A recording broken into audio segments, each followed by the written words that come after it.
Carta de Paulo aos Filipenses, capítulo de número 3.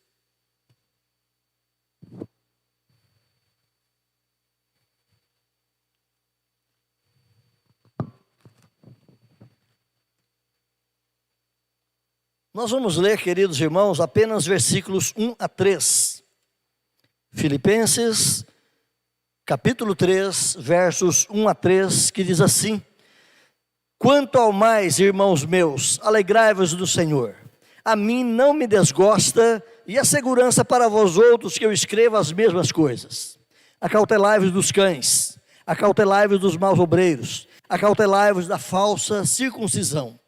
Porque nós é que somos a circuncisão, nós é que adoramos a Deus no Espírito, e nos gloriamos em Cristo Jesus, e não confiamos na carne. Irmãos, há mais ou menos uns 6 anos passados, você não vai lembrar, e eu só me lembro porque eu anoto, mas há mais ou menos uns 6 anos atrás, eu preguei aqui no púlpito da igreja uma mensagem olhada lá no texto de Gálatas, capítulo de número 1, dizendo que um falso evangelho ronda a igreja. Um falso evangelho sempre está circulando em volta ou no meio do povo de Deus. Por isso nós vemos tantas aberrações, vemos tantas coisas erradas pregadas em nome do evangelho, pregadas em nome de Jesus. E é preciso então, olhando para aquele texto lá de Gálatas, é preciso que nós saibamos acatar aquilo que é do evangelho e rejeitar aquilo que é do falso evangelho. Paulo vai dizer lá no capítulo 1 de Gálatas, que se mesmo um anjo vindo do céu pregar para você um outro evangelho, aquele que não é o evangelho de Jesus, quem sabe um evangelho customizado, quem sabe um evangelho modificado, quem sabe um evangelho cheio de novas nuances, de um tempo moderno, trazendo expressões que mais parecem paganismo do que cristianismo, você precisa saber dizer não. E para você saber dizer não, é preciso que você, através da Escritura, saiba reconhecer o Evangelho de Jesus. A verdade salvadora que a igreja é a coluna e o baluarte dessa verdade, para pregá-la, para anunciá-la para esse mundo. A igreja, meus irmãos, sempre esteve na mira de falsos profetas. A igreja sempre esteve na mira de enganadores, pessoas que querem tirar proveito, muitas vezes, da nossa boa fé, e nos levar, através de ensinamentos, de doutrinas heréticas e muitas vezes até demoníacas, a sair fora do caminho do Senhor. Os eleitos não podem perder a verdade do Evangelho de vista. Paulo vai dizer para nós lá em Efésios capítulo 4, que o Senhor nos capacita e nos ajuda de modo tal que nós não vivamos como meninos, agitados para lá e para cá por todo o vento doutrinário, por todo ensino que saia por aí, em nome de Jesus.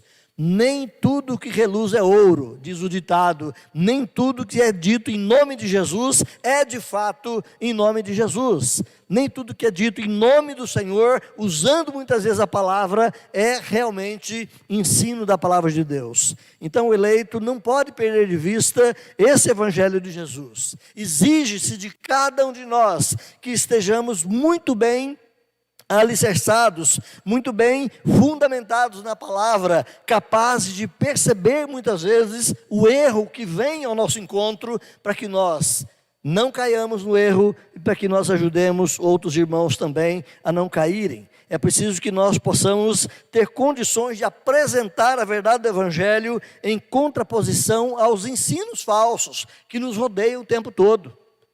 E quando você olha muitas vezes para tantos grupos e tantas denominações existentes no Brasil e no mundo, só no Brasil são cerca de 5.000 denominações evangélicas, que se dizem evangélicos diferentes, cada um com uma bandeira, cada um com um nome, cada um com assuntos muitas vezes tão distante do simples evangelho de Jesus.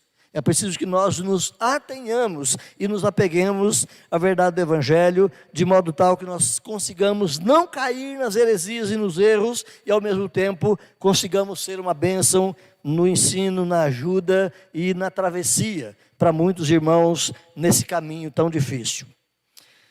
Quero lembrar a você que até esse momento a carta se mostra muito tranquila, muito gentil. Paulo é aquele que afetuosamente trata os irmãos de Filipos com a maior delicadeza.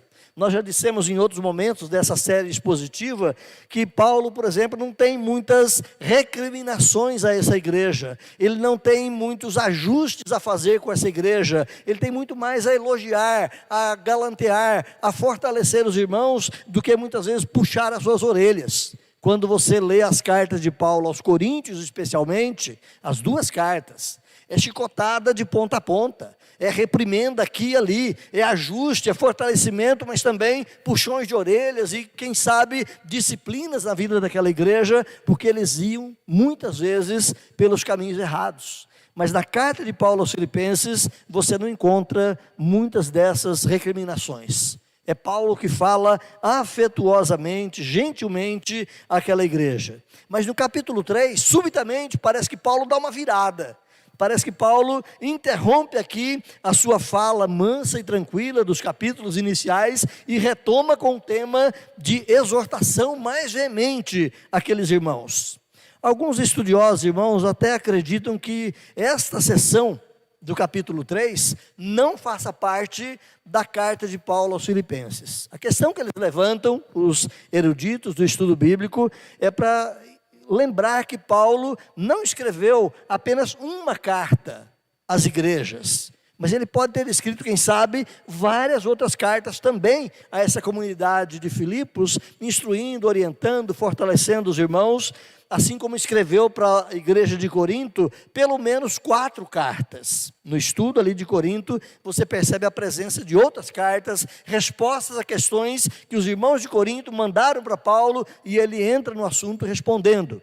Então, alguns estudiosos acreditam que Paulo também tem escrito outras cartas para a igreja de Filipos, e esse capítulo 3 talvez tenha sido parte de uma outra carta que foi na edição para o Novo Testamento, foi editado aqui junto com o conteúdo da primeira carta.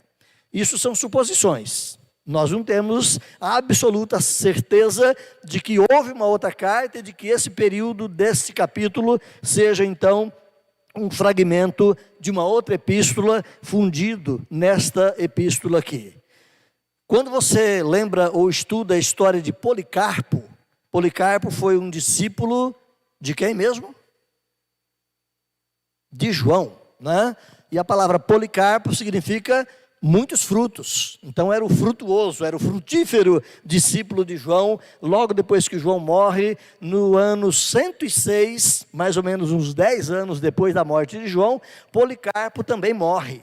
Ele era um discípulo de João e ele morre, mas nós vamos aprender que Policarpo também escreveu várias cartas às igrejas daquela região da Ásia e várias cartas a essa igreja de Filipos. Então, as igrejas eram fortalecidas naquela época pelos meios de comunicação mais eficazes, que eram as epístolas, eram as cartas dos apóstolos, dos pastores. Não havia pastor em cada comunidade, então as cartas eram um instrumento tremendo de Deus para ajustar, conduzir e fortalecer as igrejas. E Policarpo, então, ele vai dizer que pode ser sim, esta nossa carta, epístola aos Filipenses, uma parte de outras cartas que Paulo tem escrito para aquela mesma igreja. Então, de novo, nós não temos como falar muito propriamente desse fato, mas lembrando que Policarpo esteve ali perto da época de Paulo, ano 106, Paulo morreu no ano 64 aproximadamente, então ali uns 40 anos só de diferença. Ele conviveu com João, que era também apóstolo. Então é possível que tenha verdade nos ditos de Policarpo, quando ele fala que Paulo escrevera outras cartas e que esse capítulo 3 pode ter sido parte ou fragmento de uma outra carta. Então, de novo, nós não temos como afirmar categoricamente esse fato, mas são fatos contextuais a esta carta. Queridos, eu quero então, a partir desse texto, compartilhar com a igreja nessa noite o tema, os eleitos e as oposições ao Evangelho. Então tem 3 notas que eu quero trazer aqui para nós percebermos esse nosso tema de hoje. O primeiro momento, a primeira nota que eu trago aqui, é a nota predominante e irritante do Evangelho. A nota predominante e irritante do Evangelho. O que poderia ser irritante no Evangelho? E para quem esse Evangelho seria irritante? A quem o Evangelho irritaria? Para nós é o poder de Deus. Para nós é uma alegria conhecer o Evangelho. Para nós é uma bênção tremenda nos envolvermos com os ensinos da palavra e absorvermos para nós esses ensinos, nos conduzindo a uma vida de alegria, de bênção e de reconhecimento do favor de Deus. Certamente, então, o Evangelho não irrita o crente. Se algum crente se irrita com o Evangelho, é possível que seja uma situação momentânea. Eu diria que isso não é algo tão estranho. A questão de algumas décadas atrás, você pode buscar aí na literatura evangélica brasileira e você vai encontrar um livreto escrito pelo pastor David Wilkerson, o pioneiro das casas de recuperação de drogados. Nasceu lá em Nova York, depois espalhou para o mundo todo aí essas casas de recuperação, e louvado seja Deus por essa iniciativa. David Wilkerson escreve um livro, Não Estou Mais com Raiva de Deus. Teve um momento que ele entrou em crise, não é? Então é possível que eu e você também tenhamos aqui e ali algumas crises, e quem sabe possamos ficar até irritados, intrigados com algumas questões do Evangelho, mas o verdadeiro cristão, o salvo, o eleito em Cristo Jesus, em dado momento ele vai dizer: está resolvido, não estou mais irritado com Deus, não estou mais irritado com o Evangelho. Tudo se fez luz e Deus me trouxe a compreensão. Então, certamente, meus irmãos, se algo irrita no Evangelho, os irritados não são os salvos, mas os irritados são os que se perdem. São aqueles para os quais a graça salvadora não chegou até eles, porque a Bíblia vai dizer que para os eleitos de Deus, o Evangelho tem aroma de vida. Mas para os não salvos, para os que se perdem, o Evangelho tem cheiro de morte. Abra sua Bíblia aí. Segunda carta de Paulo aos Coríntios, capítulo 2.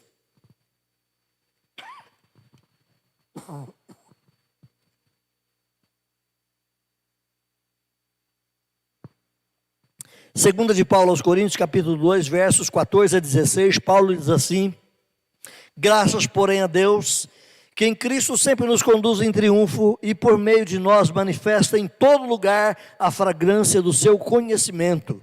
Porque nós somos para com Deus o bom perfume de Cristo, tanto nos que são salvos como nos que se perdem.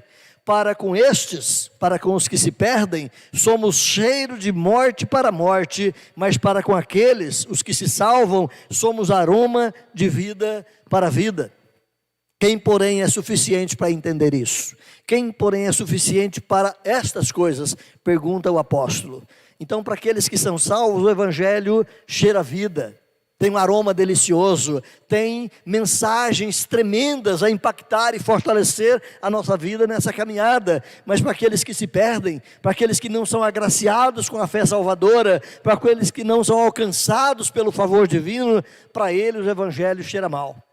É por isso que você encontra aqui e ali, seja nos filmes, seja na televisão de forma generalizada, seja na mídia de forma mais ampla, seja no comportamento social, você vai encontrar pessoas que abertamente rejeitam e blasfemam do Evangelho, blasfemam do nome de Deus.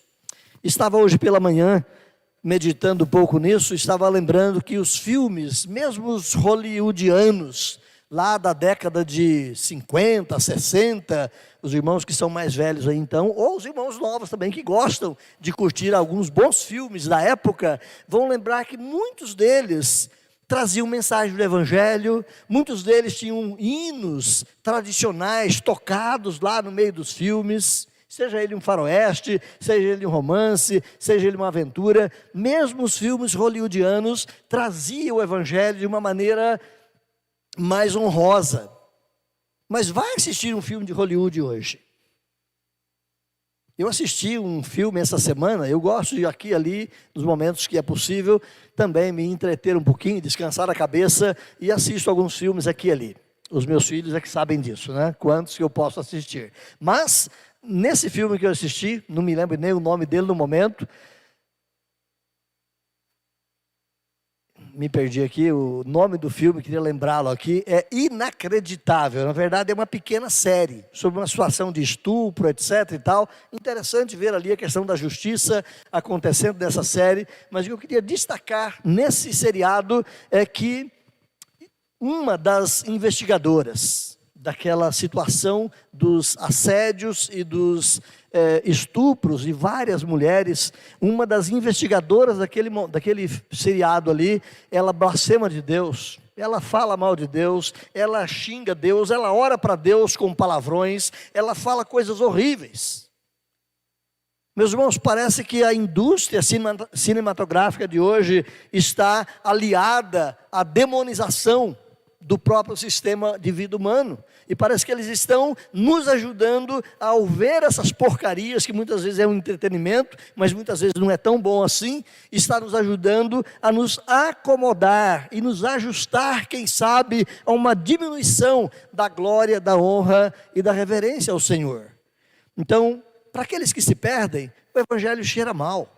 Para aqueles que se perdem, o evangelho é repugnante. Para aqueles que não têm a graça salvadora, o evangelho irrita. Então a segurança da salvação e a santificação na vida do eleito, meus irmãos, derivadas de uma verdadeira relação com Deus e seguidas, óbvia e necessariamente, da alegria, inquieta as trevas e inquieta os ímpios em geral.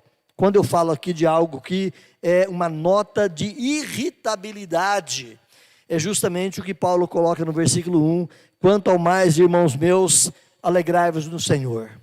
O crente cheio do Espírito, o crente cheio da palavra, o crente motivado pelos valores e verdade do Evangelho, é um crente que vive alegria. E essa alegria não é passageira como o mundo a dá. Essa alegria não é uma alegria fabricada por drogas e outras coisas como o mundo oferece. É uma alegria natural, verdadeira, sincera, honesta, é fruto do Espírito. Lembra do fruto do Espírito descrito ali por Paulo em Gálatas capítulo 6, ou 5, melhor dizendo? O fruto do Espírito é amor, alegria, paz, bondade, benignidade, longanimidade, mansidão, domínio próprio. O fruto do Espírito é alegria. Naturalmente, um crente cheio do Espírito, um crente cheio da palavra, um crente convicto das verdades do Evangelho, é alguém alegre. Então ele vive momentos de tristeza, mas via de regra, ele vive a alegria. E essa alegria, essa satisfação da obra de Deus em nossa vida, isso irrita, isso inquieta os não cristãos, muitas vezes inimigos da cruz de Cristo, que podem estar à nossa volta. Paulo acabara de narrar aqui, meus irmãos, um contexto de situações, de doenças, de aflições que percorreram o corpo e a alma do irmão Epafrodito. Eu não preguei aqui domingo passado, então ficou um lapso de 15 dias praticamente, mas na última reflexão que tivemos, nós olhamos aí a enfermidade de Epafrodito, quase morreu. Paulo estava narrando isso, dizendo que ele também sentiu tristeza e sofreu com a enfermidade de Epafrodito, mas ele, embora até abalado emocionalmente com aquele sofrimento, com aquela profunda tristeza trazida da enfermidade de Epafrodito, agora como que do nada ele vira a página e diz: irmãos, alegrai-vos, alegrai-vos no Senhor. Quanto ao mais, irmãos, encham-se da alegria no Senhor. A mim não me desgosta, e a segurança, repetir isso para vocês. Eu achei interessante aqui a ideia dele trazer a repetição de fatos, de verdades, que de repente eu e você já sabemos. Mas ele fala: não me desgosta fazer isso. Não me desgosta repetir o tema. Não me desgosta falar de novo de algo que eu já tenha falado. Agora, como que do nada então, mas profundamente embasado na sua compreensão da realidade da vida em Cristo, ele inverte os sentimentos de tristeza, de angústia, e instiga aqui no coração dos irmãos a alegria. Alegrai-vos. E essa é uma nota que vai repetir na carta de Paulo, nessa carta, em vários lugares. A alegria é a nota predominante nessa carta aos Filipenses. Mais uma vez, olha o versículo 1, quanto ao mais, irmãos, alegrai-vos no Senhor.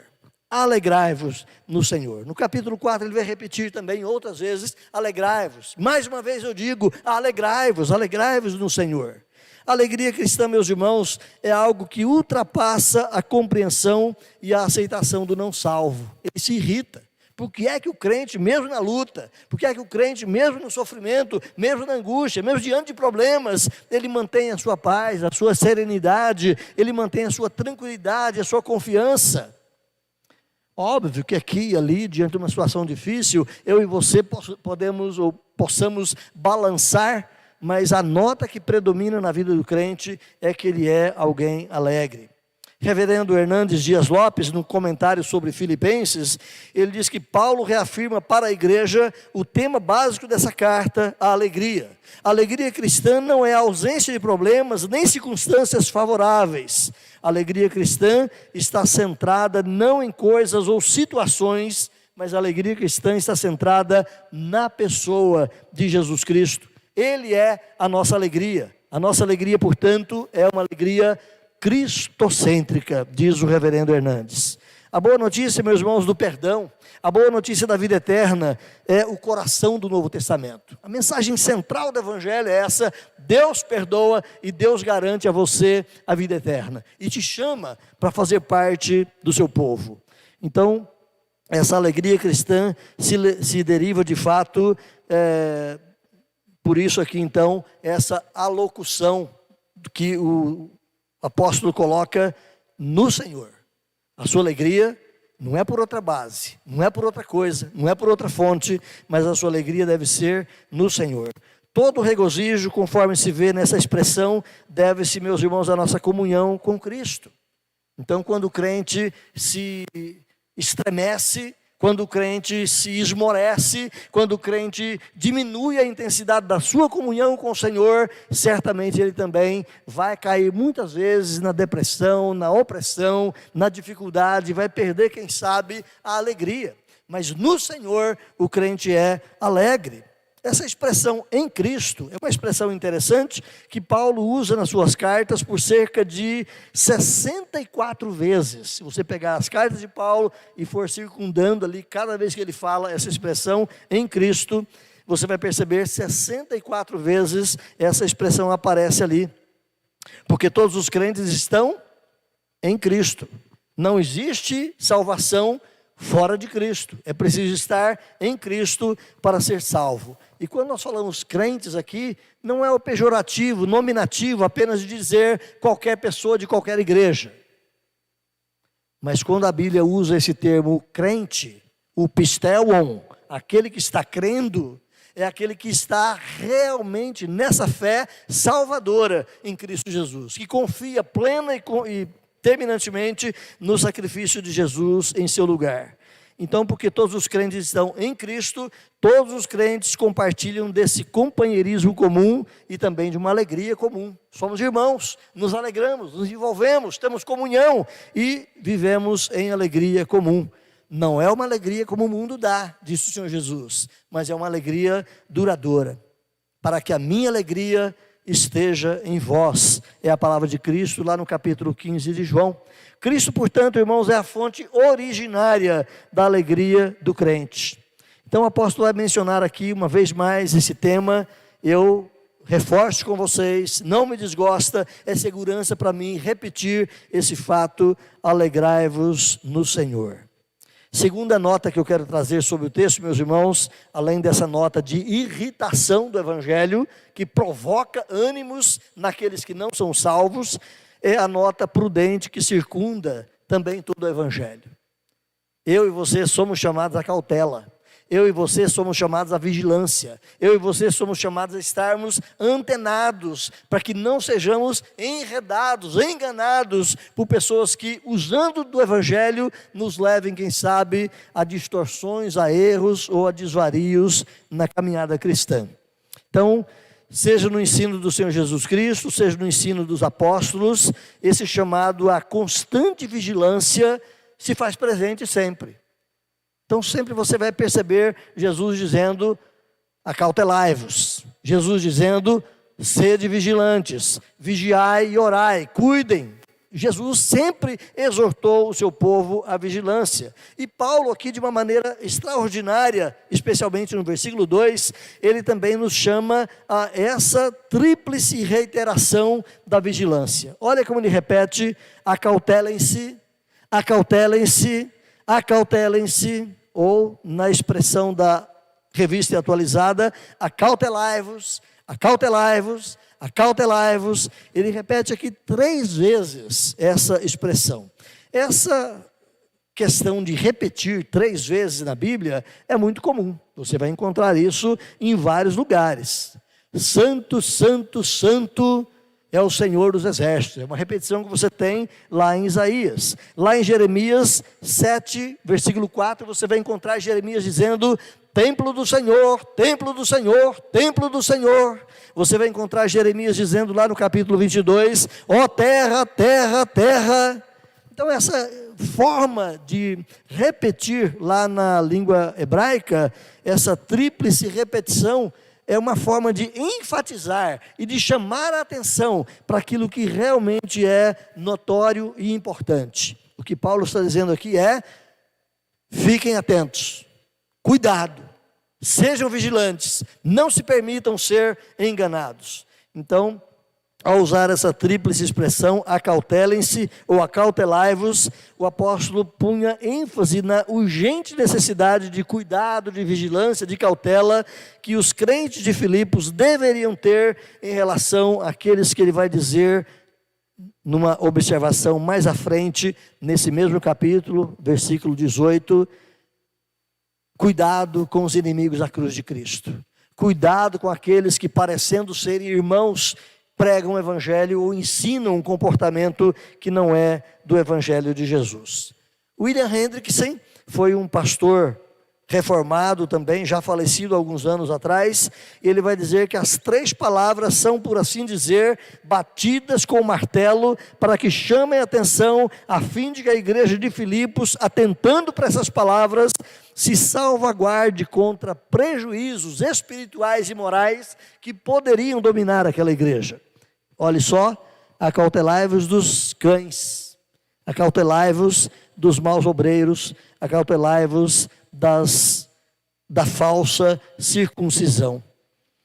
Possivelmente, meus irmãos, Paulo estava se referindo aqui, nesse acautelai-vos dos cães, a uma palavra profética de Isaías, lá no capítulo 56, versos 10 e 11, quando Isaías dizia: os seus atalaias são cegos. Ou aqueles que estão dizendo que vigiam Israel são cegos, eles nada sabem, eles todos são como cães mudos, eles não podem ladrar, não podem latir, são sonhadores, são preguiçosos, gostam de dormir.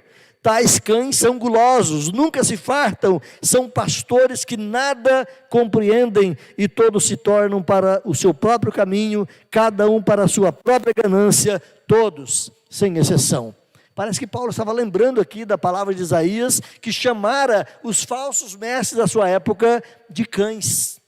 E Paulo aqui então usa o mesmo verbete: acautelai-vos dos cães. Paulo chama, meus irmãos, esses pregadores heréticos de cães pela sua malícia contra aqueles que são fiéis ao evangelho de Jesus. No outro contexto, semelhante a esse, Jesus vai dizer: sejam prudentes como as serpentes, fiquem prontos a se defender do erro a cada momento, sejam prudentes como as serpentes, mas sejam simples como as pombas também, para receber a verdade. Então, esses tais são pessoas que mutilavam, que danificavam a igreja, lá na época de Paulo, pelos seus ensinos heréticos. Hoje não é diferente. A igreja de Cristo, aqui e ali, sofre também algumas avarias, sofre também alguns danos, porque muitas vezes o erro e a heresia entra para o meio do povo de Deus. É preciso que nós, irmãos, estejamos sempre atentos. Esse não é apenas um momento de responsabilidade dos líderes da igreja. Cada um de nós devemos estar atentos. O que estamos ouvindo, hoje, internet é uma enxurrada tão grande, é um volume tão espesso de teologia, de ensino em nome de Jesus. Será que o que estamos ouvindo lá, de fato, corresponde à palavra de Deus? As grandes pregações o tempo todo, através da televisão, correspondem de fato à palavra de Deus? Cada um de nós temos que ter esse cuidado, porque esses cães estragam, danificam, mutilam a vida de muitos cristãos. Paulo aqui, meus irmãos, então faz uma aberta e declarada referência aos judaizantes. Era um grupo que se dizia cristão na época de Paulo, mas que queria puxar o povo de volta à prática da lei, acreditando que é por obedecer à lei que seriam salvos. Quando você lê o capítulo 2 de Gálatas, você vai perceber exatamente que Paulo diz isso. Até Pedro, naquele capítulo 2 de Gálatas, é puxado por Paulo para dizer: Pedro, você está quase escorregando, meu irmão. Olha o que você está fazendo. Quando tem judeu perto de você, você quer se comportar como um legalista judeu. Quando eles saem perto de você, você tem um comportamento diferente. E Paulo exorta ali Pedro, chama Pedro e fala duras palavras para ele. E naquele contexto Paulo vai dizer: ninguém é salvo por seguir obras da lei. Porque ninguém consegue seguir as obras da lei. Ninguém consegue obedecer plenamente à lei. Por isso você precisa da graça. Por isso você precisa da obra de Jesus Cristo. Então os judaizantes, irmãos, embora esse termo não apareça claramente no seu texto bíblico, mas é uma terminologia cedida àqueles que viviam no legalismo cristão. Esses judaizantes eram judeus que tinham realmente crido em Cristo, confessado Cristo, mas insistiram para se obter a salvação, você tem que guardar a lei. Então, para obter a salvação, você pode crer em Cristo, mas você tem que guardar o sábado. Para você ter a salvação, você pode crer em Cristo, mas você precisa ser circuncidado. Para você ter a salvação, você precisa crer em Cristo, mas não pode comer isso, não pode comer aquilo, não pode comer aquilo outro. Qualquer semelhança com coisas da nossa época não é mera coincidência. Os legalistas judaizantes continuam presentes em nossa época, e é preciso que nós compreendamos bem a palavra. E Paulo então chama aqui de falsa circuncisão esses que se dizem judeus e querem impor uma prática que não é a prática do evangelho. O apóstolo Paulo chama ainda esses aqui de maus obreiros. Acautelai-vos dos maus obreiros, sendo de fato obreiros da igreja, lembrando que é de dentro da igreja que muitas vezes saem as heresias. Não precisa fazer isso agora, mas você pode guardar na mente aí, em casa você vai e faz, tá bom? Abra sua Bíblia lá em casa, no capítulo 20 de Atos, e leia aquele capítulo. Paulo está ali se despedindo dos irmãos de Éfeso, porque ele sabe que não passaria mais ali naquela região, e ele não vai a Éfeso, porque o cordel de amizades e de envolvimento que ele tinha com aquela igreja era muito grande. Se ele fosse lá, ele perderia muito tempo. E ele fica então numa cidadezinha vizinha chamada Mileto e manda chamar a liderança da igreja de Éfeso para vir orar com ele, porque ele seguiria a viagem. Então, naquele contexto, Paulo vai dizer: meus irmãos, eu sei que depois da minha partida vai surgir muitos lobos vindo de fora, querendo trazer dano às ovelhas ou ao rebanho do Senhor. Mas também eu quero dizer para vocês que do meio de vós surgirão muitos falsos cristãos. Então, muitas vezes é do meio da igreja que surgem pessoas que nunca se converteram, que surgem pessoas que nunca de fato tiveram uma experiência transformadora com Jesus, mas se ajustam para serem pregadores. Se arrogam, muitas vezes, se intitulando líderes ou pastores, ou apóstolos, ou coisas de tal monta, por conta própria, sem terem sido de fato testados, instruídos, discipulados, e trazem dano à igreja. Como eu disse lá atrás, a carta aos Gálatas é um tratado paulino sobre essa doutrina e essa prática judaizante, essa heresia judaizante. Paulo fala aqui, meus irmãos, que eles utilizam da falsa circuncisão. A palavra que Paulo usa aqui é a palavra katatumê, lá do grego, que significa mutilação. Porque a circuncisão, ela é uma mutilação, é uma cirurgiazinha que corta uma parte ali do prepúcio do menino e, de certa forma, mutila parcialmente. Mas Paulo usa aqui esse termo para dizer que eles eram a falsa circuncisão. Esses eram aqueles que ensinavam a igreja a viver de maneira errada, confiando que apenas esse gesto no físico era importante e era suficiente para a salvação. Paulo fustiga-se, meus irmãos, então, os judaizantes, ante a sua insistência pelo rito externo, sem haver de fato a circuncisão interna. Se você vai olhar, o Velho Testamento já chamava essa atenção. É da palavra, salvo engano, do profeta Joel, que vai dizer: circuncidai o vosso coração. A verdadeira circuncisão não é apenas um ato externo na vida do homem, mas é uma transformação, é uma mudança interna no coração. E Paulo então vai nos dizer aqui que eles praticavam a falsa circuncisão, se apegando apenas ao rito que simbolizava uma verdade, mas não se apegavam à verdade manifesta no rito. Romanos capítulo 2, se você corre lá rapidamente, voltando aí algumas páginas, Romanos capítulo 2, verso 28 a 29, Paulo diz assim: porque não é judeu quem o é apenas exteriormente, nem é circuncisão a que é somente da carne, mas judeu é aquele que o é interiormente, e circuncisão aquela que é do coração. Então Paulo pega carona no ensino do profeta Joel e vem nos dizer isso: aquele que é circuncidado verdadeiramente não é apenas uma pequena cirurgia no prepúcio, mas aquele que é circuncidado verdadeiramente é aquele que passa por uma transformação no coração, nasce de novo. E Paulo vai dizer, aqui é do coração, no espírito, não segundo a letra, mas a verdadeira circuncisão é aquela operação que o Espírito Santo faz no coração, levando o indivíduo a uma nova vida. Aquele que está em Cristo é nova criatura.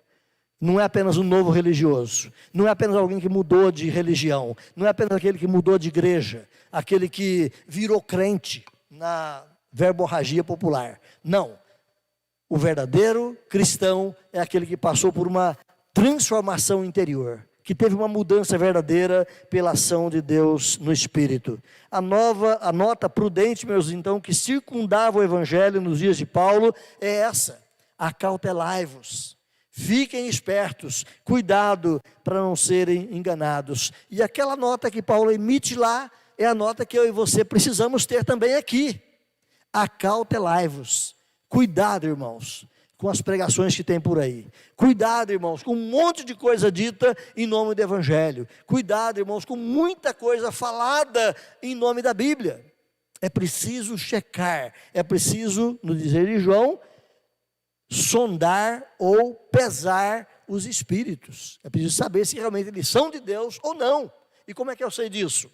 Palavra. Então, cada vez mais e mais, a igreja precisa estar encharcada da palavra de Deus. Eu sei que o tempo estourou, mas vamos lá encerrando. A terceira nota que eu trago para a igreja é a nota de segurança que é emitida aqui pelo Evangelho. Acautelem-se, cuidado com esses líderes, diz Paulo, porque a verdadeira circuncisão não são eles. Então olhe para o versículo 3. Porque nós é que somos a circuncisão.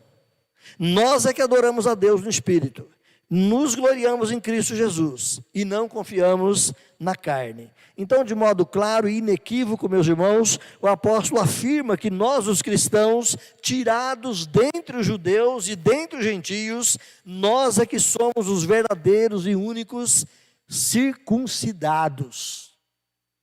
Não no físico, mas no coração. Aqueles que passaram por uma mudança, uma operação do Espírito Santo, mudando a natureza do nosso coração. Na instrução de Paulo, ele vai usar em várias cartas, falando sobre um velho homem e um novo homem.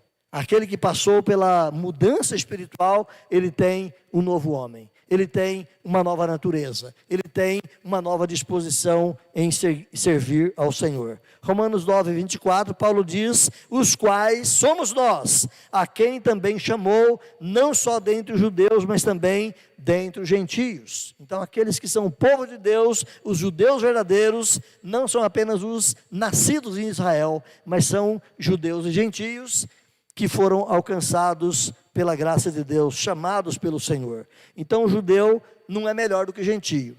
Existe essa guerra até mesmo no meio evangélico, que o judeu é a menina dos olhos de Deus, o judeu não sei o quê. À luz do evangelho, não. À luz do evangelho, o judeu não é melhor. Não podemos desfazer do judeu de forma alguma.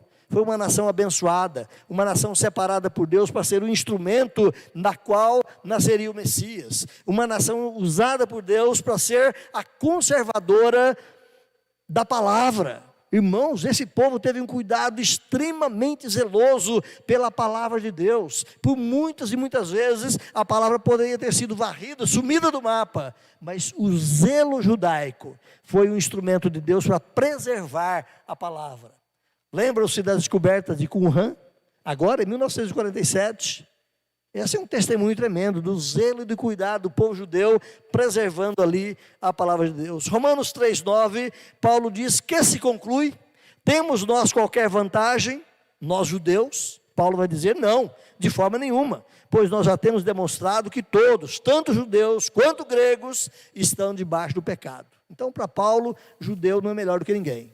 Tem lá o seu valor, sim, mas não é melhor do que o outro. É pecador igual a todos e precisam da graça salvadora igual a todos. Essa igreja, meus irmãos, judaico-gentílica, na qual nem circuncisão, nem incircuncisão tem qualquer valor, essa igreja, esse é o Israel de Deus. É aqueles que não valorizam os atos externos, embora eles sejam importantes, instrutivos, pedagógicos, mas a igreja de Cristo valoriza a obra do Espírito Santo, trazendo uma nova vida ao pecador.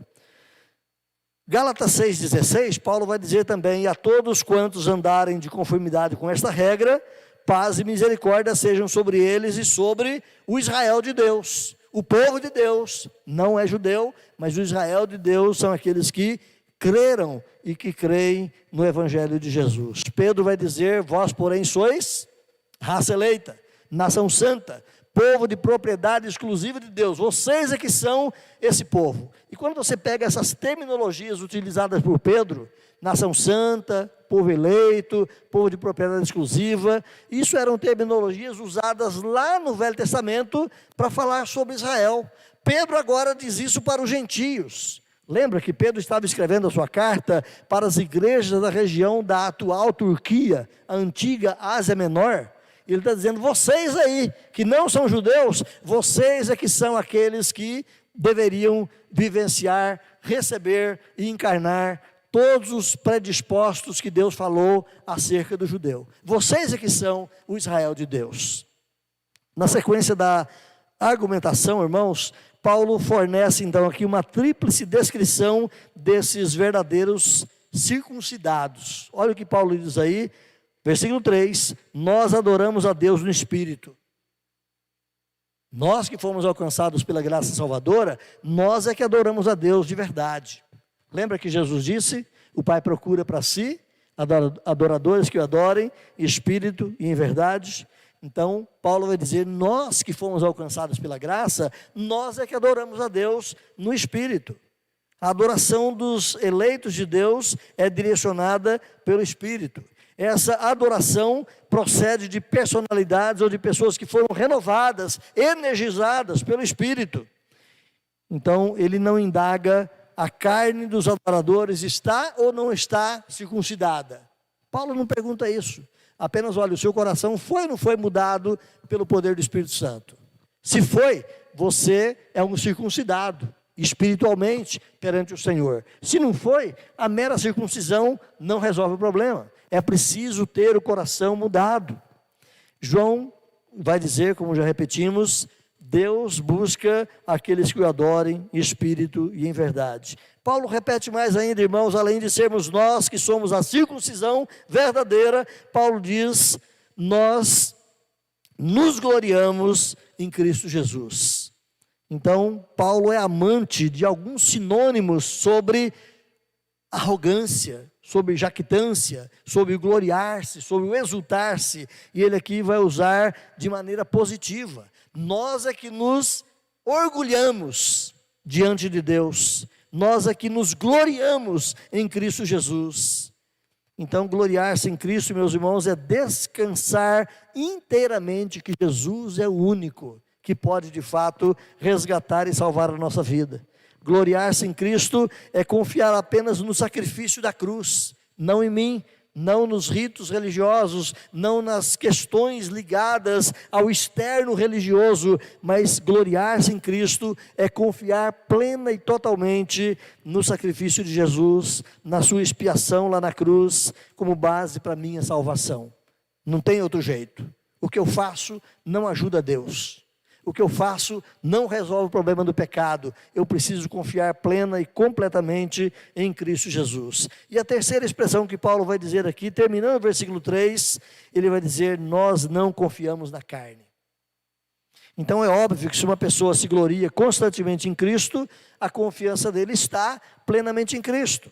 Em termos gerais, Paulo vai dizer sobre a carne aqui, e carne é qualquer coisa fora de Cristo. Carne é qualquer coisa meramente humana, seja o seu eu, seja os externos religiosos. Confiar na carne é confiar em qualquer coisa que não pertença unicamente à ação redentora de Cristo Jesus. Então é simplesmente o eu carnal, o eu como fonte da vida e da salvação, e Paulo diz: nós não fazemos isso. Nós não confiamos em nada humano para nossa salvação. Cremos apenas no poder tremendo do nosso Deus. Os verdadeiramente circuncidados, então, não põem a sua confiança na carne, mas confiam plena e exclusivamente em Cristo Jesus. Citando de novo o reverendo Hernandes, ele vai dizer: os falsos mestres estavam confiados na carne. Eles criam e confiavam em rituais, confiavam em cerimônias externas, confiavam em realizações humanas. Contudo, a igreja é um povo que põe a sua confiança em Deus e a sua fé na palavra e na pessoa bendita de Jesus Cristo. Não confie em nada para a sua salvação, a não ser em Cristo Jesus. Então essa nota de segurança precisa estar comigo. Eu preciso confiar, ter minha segurança da salvação apenas em Cristo Jesus. Paulo garante que os que são de Cristo Jesus, os que estão em Cristo Jesus, esses estão seguros, esses estão guardados até o último dia. Irmão, irmã, você eleito, eleita de Deus, olhe para as Escrituras. Conheça cada vez mais e mais a palavra, se encharque dos ensinos da Escritura, para que você não seja roubado pelos cães, que você não seja mutilado por aqueles que se dizem ensinadores do Evangelho e podem te conduzir para um caminho errado. Como dito lá na introdução, um falso evangelho ronda a igreja. E vai continuar assim até o último dia. Trigo e joio andando juntos, é o ensino de Jesus lá em Mateus capítulo 13. Mas o eleito vive na alegria. O eleito vive na segurança que ele tem, na salvação. A alegria dele não é nas coisas apenas externas, mas a alegria dele é algo resultante da operação de Deus no seu coração. Isso irrita as pessoas, isso irrita o mundo. O eleito vive na cautela, com prudência, para não ser enganado, combatendo e evitando os ensinos heréticos. E terceiro, o eleito vive na convicção de que ele é povo de propriedade exclusiva de Deus. Ele é o povo circuncidado verdadeiramente no Espírito e destinado ao reino e à vida eterna.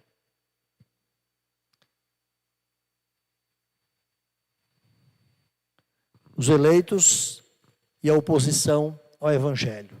Paulo vai continuar falando para nós nesse capítulo daqueles que são opositores do Evangelho. Mas o eleito é seguro, porque ele está em Cristo Jesus. Que Deus te abençoe, que Deus te fortaleça e que nós mais e mais tenhamos a alegria que enche o nosso coração com as verdades do Evangelho, mesmo que isso cause irritação no de fora, mas que seja a alegria que motive a nossa caminhada.